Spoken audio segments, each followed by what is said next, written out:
Welcome to the bold analysis. I'm doing this video in the midnight.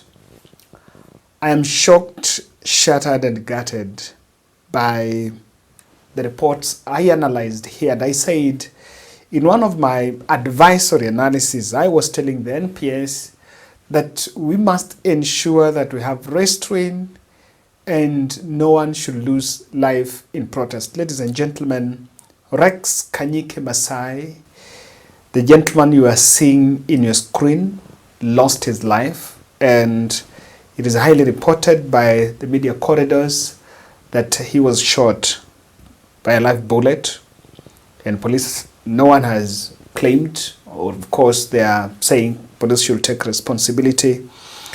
You can see he was born in Machakos, so that is him. We've been able also to get, this is the mother to Rex. The body was supposed to be booked, it was supposed to be booked in a public hospital. The trade went to private, it didn't work, then he was taken to a public hospital, so he's heading to city mortuary.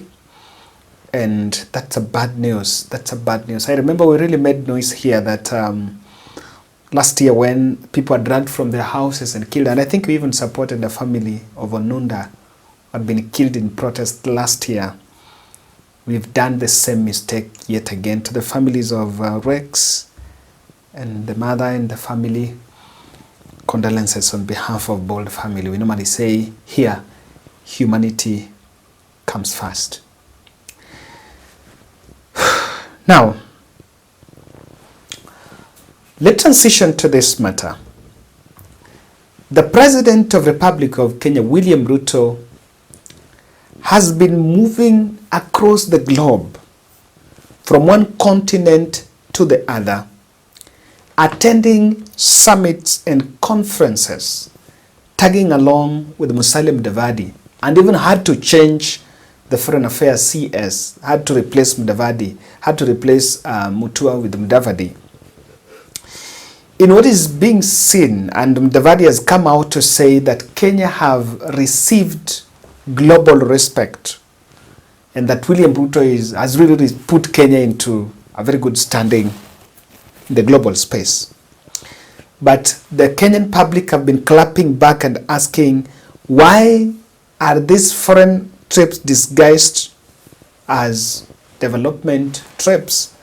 Why are they not bringing fortune to the country?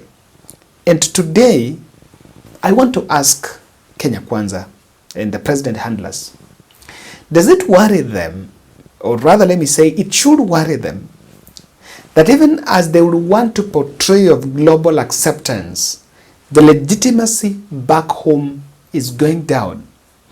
If he's getting traction globally and he's losing that traction home, then I think there is a need to strike a balance, because it is here, the people that voted are Kenyans here, and he's supposed to serve these people.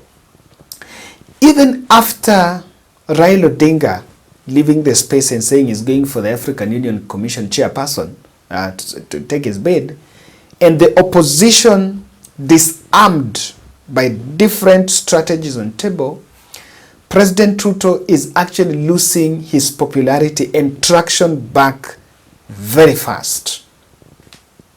So today I want to answer that question, because the number of the young people you saw in those streets, those young people were actually complaining and asking the big question. They are saying Zakayo must go home. So why is he losing traction home? Just as Musalia Mudavadi says, they need to get out. And there is something that happened in Parliament on Wednesday. And Kenyans raised questions on the presence of congressmen that were in Parliament when Finance Bill was being tabled there. Allow me to recognize a delegation from the United States Congress. Honorable members, I wish to introduce to you a delegation from the United States Congress from the House Democracy Partnership Program, who are seated in the Speaker's row. They are Congressman Van Buchanan, Chairman, House Democracy, from Florida and Head of Delegation, Congresswoman Gwen Moore, Democrat from Wisconsin, Congresswoman Barbara Lee, Democrat from California, Congressman Dan Kilde, Democrat from Michigan, Congressman Darin Lahoud, Republican from Illinois, Congressman Neil Dunn, Republican from Florida, Congressman Jode Arrington, Republican from Texas, Congressman Drew Ferguson, Republican from Georgia. Honorable members, the delegation is accompanied by 4 congressional staff and staff from the United States Embassy in Nairobi, who are seated in the Speaker's Gallery. The delegation is on a visit to sign a memorandum of understanding, which yours truly has already signed with the head of delegation, between the House of Democrats Partnership of the United States House of Representatives and the Parliament of Kenya. Honorable members, on my behalf and that of the National Assembly, I welcome the delegation to Parliament and wish them a fruitful visit. Yes, if you listen to that video, there is an explanation of an exchange, some program. But the people were a bit more curious on the fact that why finance bill? Because the other businesses of the house that are going on, but why were they there on finance bill? And in that same house, Beatrice Elache confronted the Kenya Kwanza in quite unfamiliar style, saying very clearly that finance bill was authored by IMF and the World Bank of our time, warning President Ruto. And her speech is deep, or rather her presentation, it's one that many people missed, but her presentation was in-depth in the sense of even questioning some of the policies that President Ruto is coming up with, and is warning that Kenya might end up like Zimbabwe, like Zambia and Ghana. And you will realize that Kenya Kwanza were not very comfortable with this here. Thank you, Mr. Speaker. Mr. Speaker, I also rise to oppose this Finance Act of 2024 with reasons, Mr. Speaker. And I'll start, Mr. Speaker. When government came into place, Mr. Speaker, we started by removing subsidies and saying that this will assist Kenyans now to move on as a country. Mr. Speaker, we came in, we decided to ensure that the first finance bill, we had so many issues. We thought this second finance bill, Mr. Speaker, will be a finance bill that brings Kenyans together.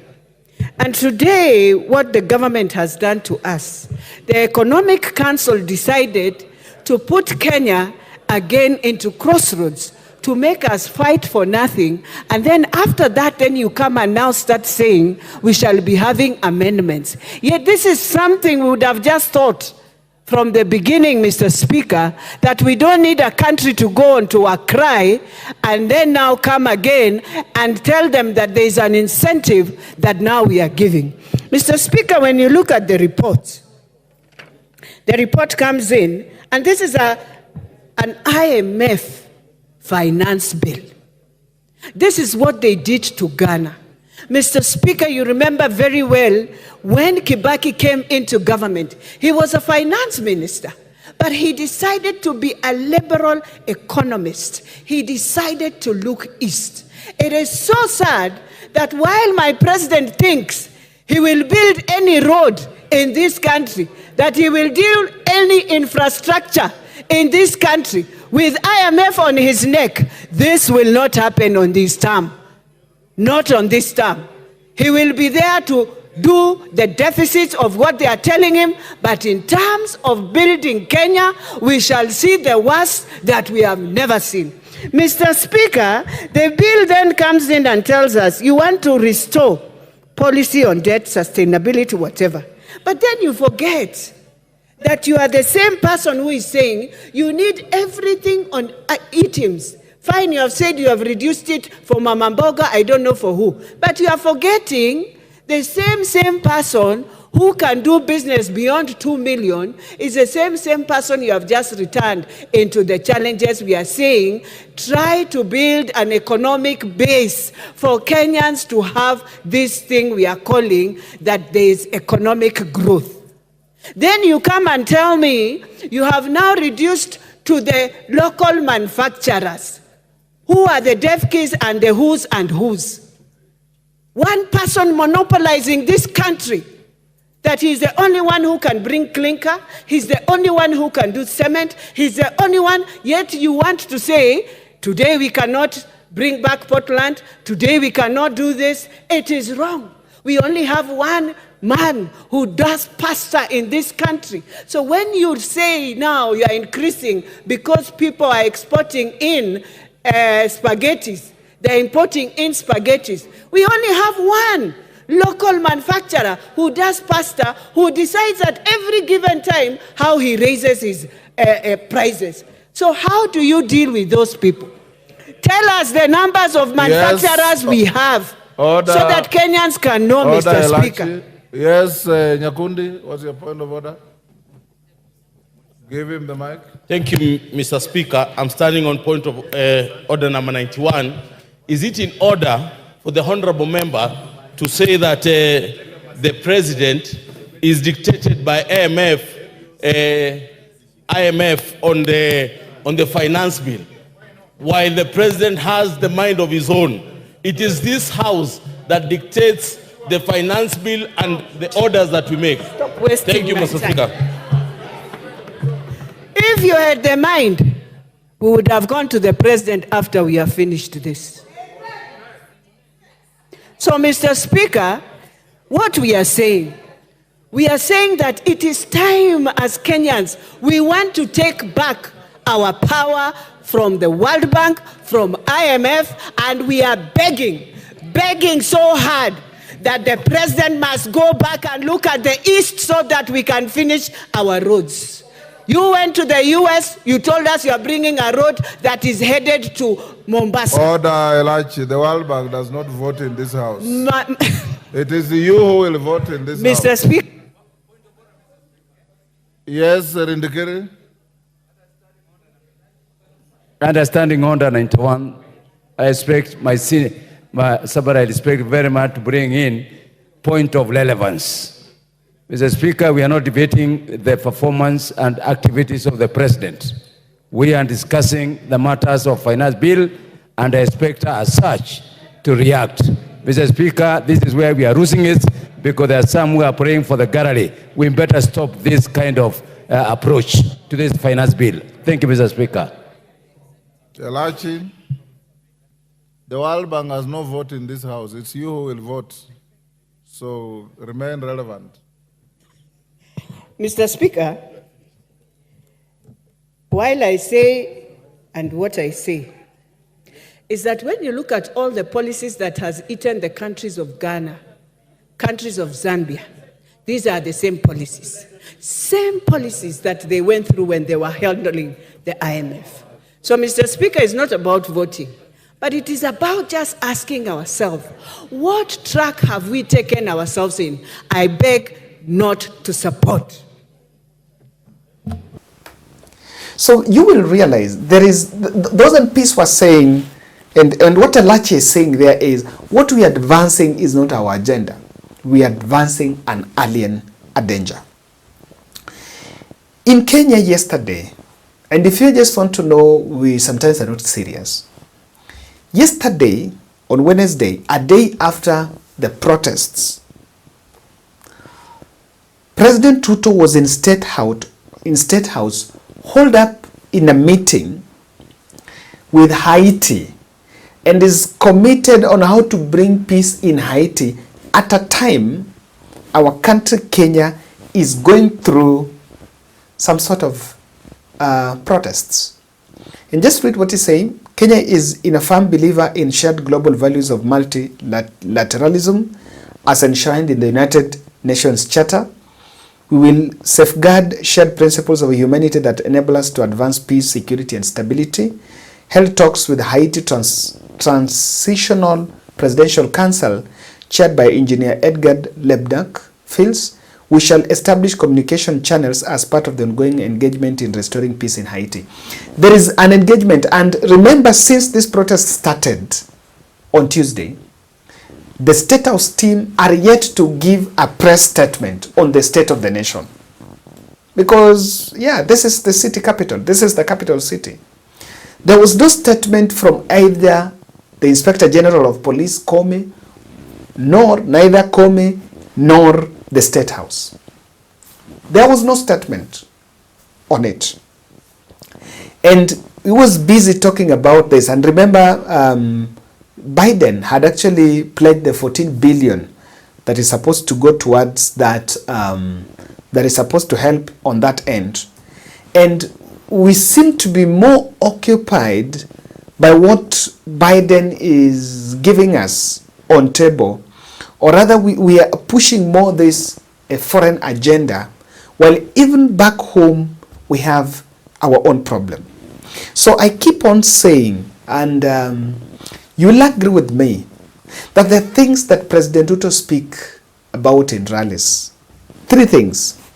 On these foreign trips, and you will allow me to play, on these foreign trips he talks about digital jobs.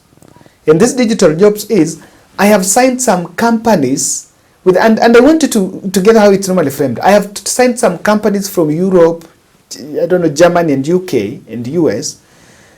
It keeps on even lacing it up with the names of the President, Biden and so. And so if you are here, utafinya to computer and you get money. That is one thing he's been saying. The second one is labor migration agreements that Kenya have signed with other countries. But we've made 64 foreign trips. 64 foreign trips. So despite of these statements, and we've asked MPs, today was saying in, where was that? He was saying in Garissa, that is given MPs 4 months to construct digital hubs, ICT hubs, so that they can install computer and Wi-Fi, Kenyan youths to go there, finya computer and get money. We joke too much. So that is all we say about these foreign trips here and there. Even during the recent trip to US, there was nothing of digital jobs or labor migration. There was nothing like that. So why is it, if these things are things that are working, can you remember when he said in Naivasha during the retreat, that was earlier this year, when he spoke about those jobs and MPs were saying they don't know where are those jobs. This sound here, this sound bite here. Please, tusaidiane kubadilisha Kenya. And it will take the effort of everybody. Because if we were to get 2,000 people, tukigawana hapa 2,000 people, si kila mtu atakuwa na watu ine ama mbili. So, no, so, sasa, munataka tugawane hapa. Sasa niwaulize, nani alikatazwa kupeleka 20 ama 30?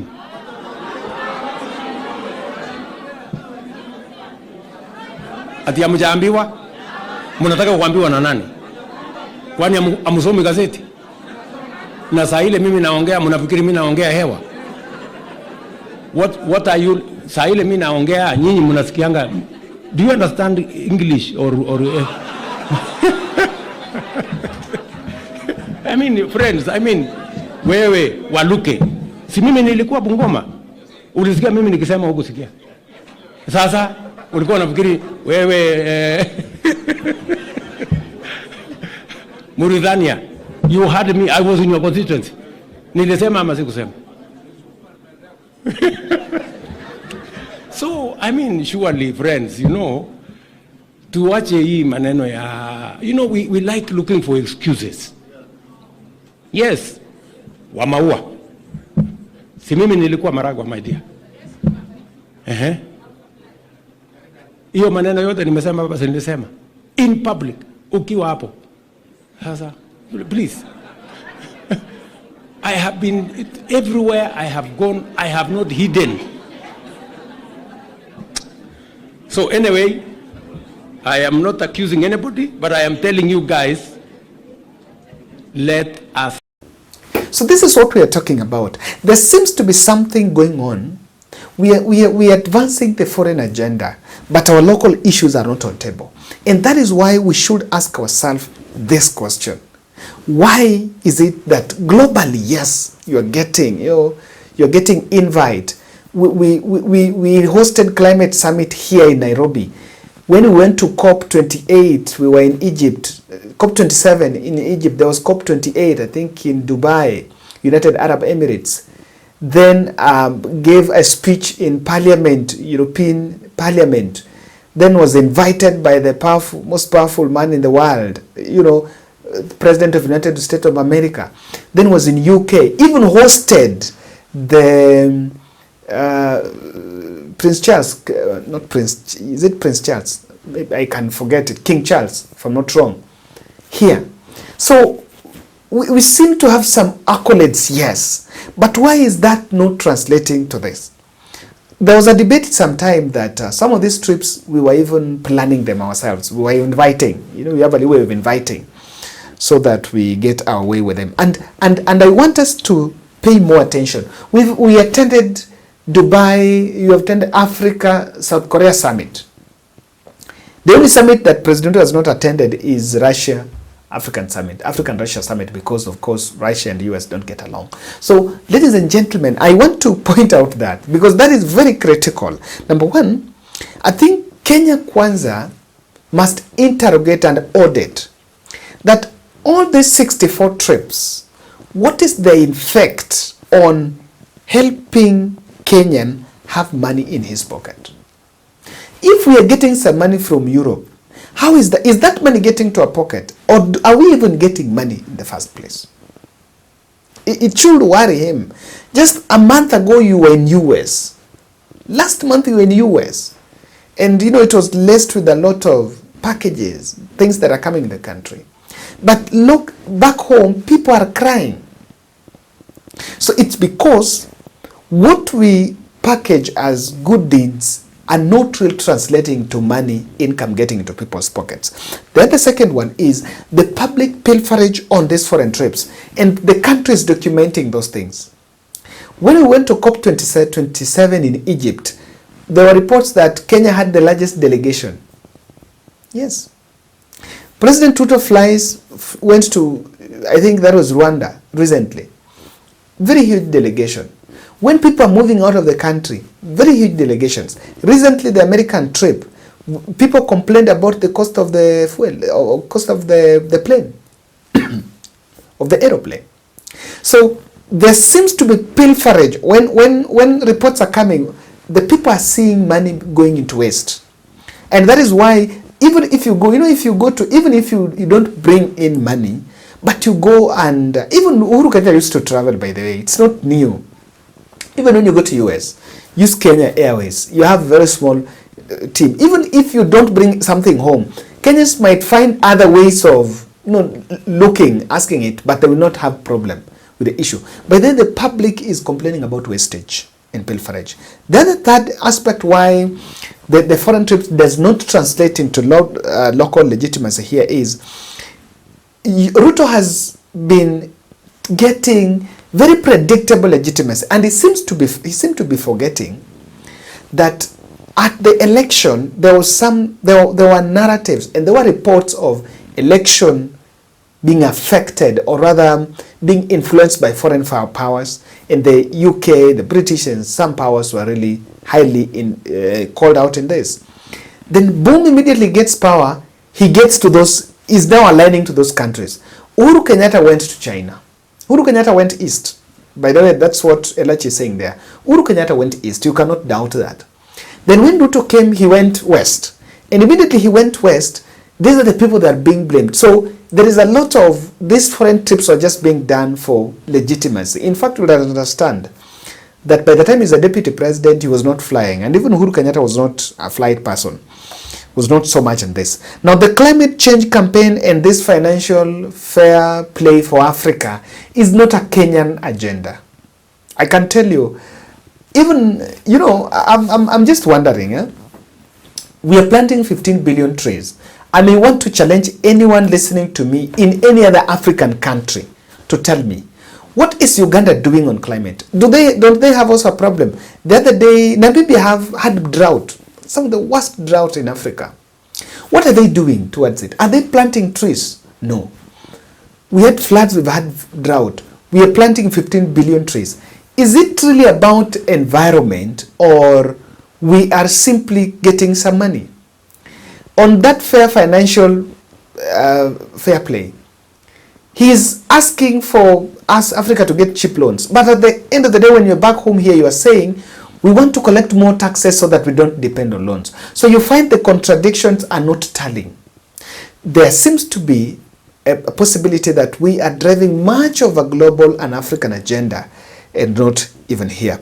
Now, the other one is string of alignment with America might have attracted many other global enemies. Ladies and gentlemen, it's very interesting, but I would want to read your comments there on why you think this is there.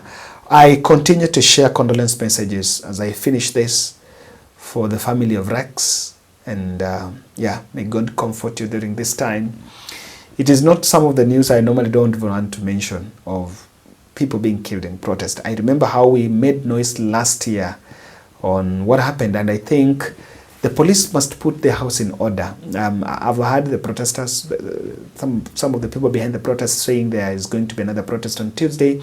We must put our house in order, because now, if the country is going, if those people are going to look at the photos of Rex, then it's going to be more provocative. Yeah, we might think we are scaring, but it might not be as scary. It might be more provocative. Ladies and gentlemen, thank you. If there will be a pay bill to support the family, I'll make sure I share it here so that we can also be part of that. Thank you.